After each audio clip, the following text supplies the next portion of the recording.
अगर आप चाहते हैं निषाद फिल्म के ऑडियो वीडियो सबसे पहले आप तक पहुंचे, तो इस चैनल को सब्सक्राइब करें और साथ ही बेल आइकन को दबाना ना भूलें।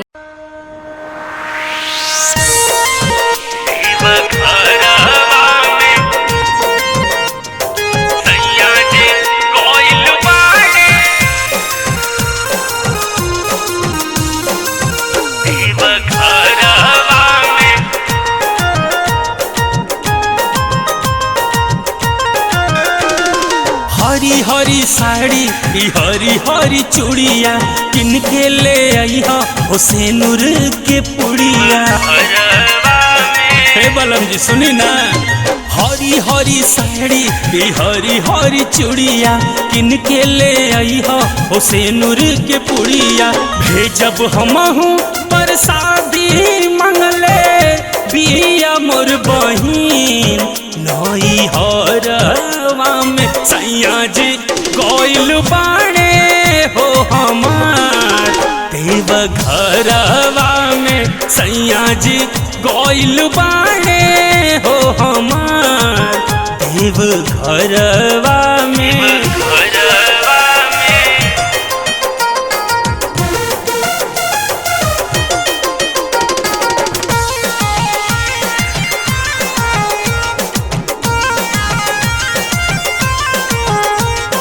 पहले सोमारी के जलवा चढ़ाई है, ले आई है पेड़ा मुरिया हो।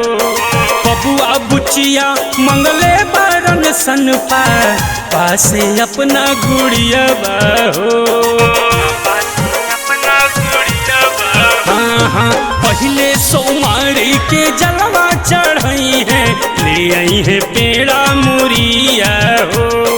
बबुआ बुचिया मंगले बारन सन पासे अपना गुड़िया हो। आरी आरी फूल गेना हम देने बल लगा कांवरवा में सैया जी कोइल बाणे हो हमार देव घरवा में सैया जी कोइल बाणे हो हमार देव घरवा में।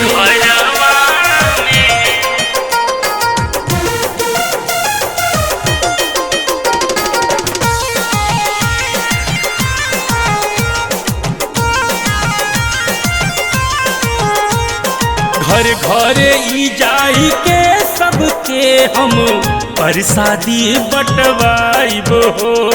चल डर के आई है जब असुतोष बल मुँह घोड़वा उनकर दबाइबो हो। घरे घरे ई जाई के सबके हम परसादी बटवाइबो हो। और जल ढार के आई है जब आलोक बल मुँह घोड़वा उनकर दबाइबो हो।